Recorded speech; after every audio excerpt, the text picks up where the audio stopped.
뉴스 속 경제 이슈는 더 쉽고 깊게, 최신 고용 동향은 더 빠르게 전해드리는 고용브리핑 365 시간입니다.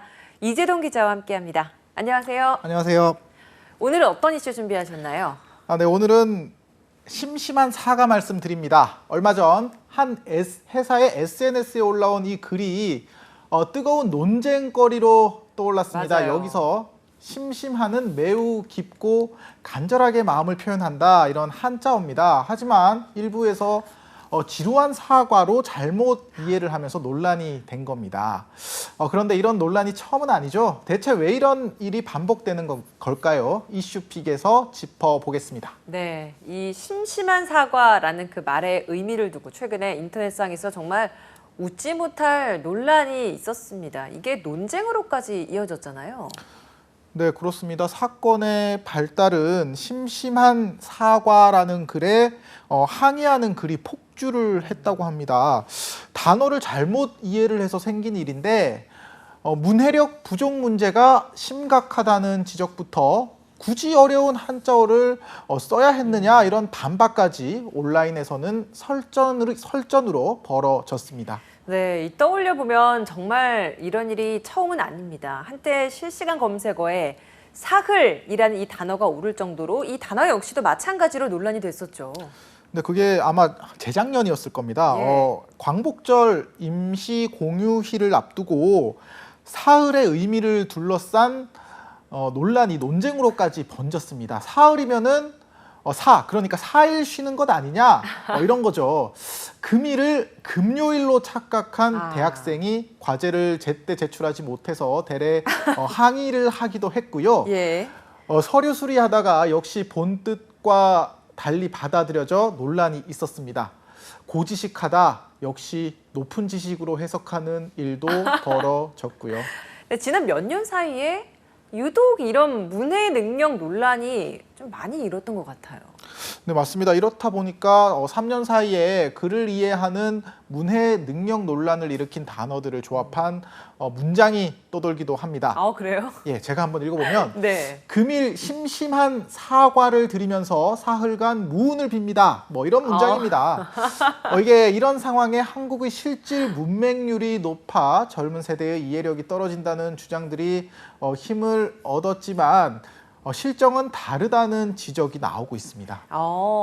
단어의 정확한 뜻을 이해한다는 의미의 문해력이 떨어진다라고 해서 실질 문맹률이 높다는 주장도 있었는데 이게 사실이 아니라는 건가요? 네, 그러니까 실제로 이런 통계 수치가 존재한다는 거는 사실입니다. OECD 통계를 인용을 해서 문해력이 떨어진다는 의미의 실질 문맹률이 75%나 된다는 건데요.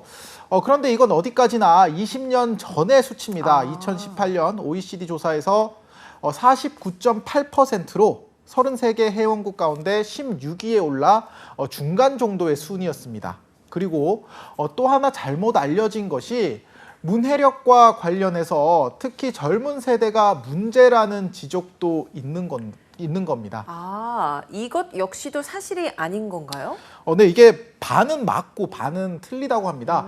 국제학업 성취도 평가에서 한국 학생들의 읽기 영역 점수가 떨어지는 추세인 건 맞습니다. 그래도 다른 나라와 비교하면 상위권입니다. 최근 조사를 보면 세부 영역별로 가장 낮은 등수가 8등입니다. 오히려 한자 교육을 받은 중장년층의 문해력이 낮은 걸로 나왔는데 일부 이런 어휘력 논란을 세대 간 문해력으로 따지는 건 엉뚱한 진단이라는 얘기입니다.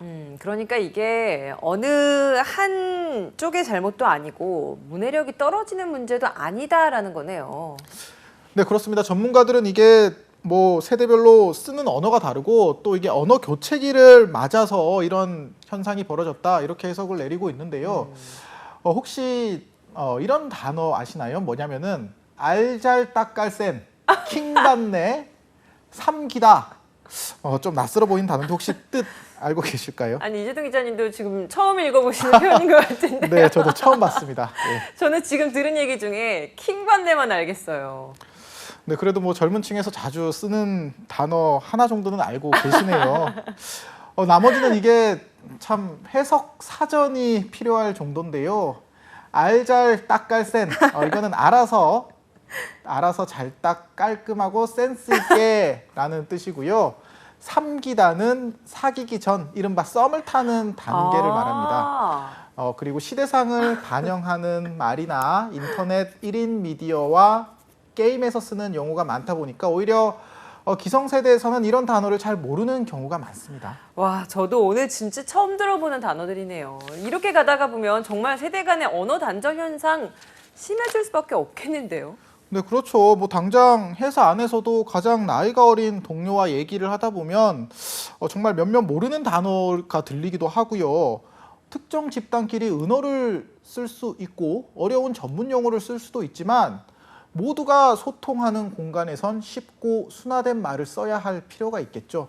신조어가 아니라 어려운 한자어도 시간이 갈수록 많은 사람이 쓰지 않는다면 공공의 영역에서는 쓰지 않는 것이 바람직할 겁니다. 예, 모든 사람이 들었을 때 오해의 여지가 없이 바로 이해되는 그런 언어인 게 가장 좋긴 하겠지만요. 사실 이런 사태가 반복되는 가장 근본적인 이유는 내가 모르는 단어를 접했을 때 어떻게 하느냐, 이 부분에 따라 달라지는 것 같아요.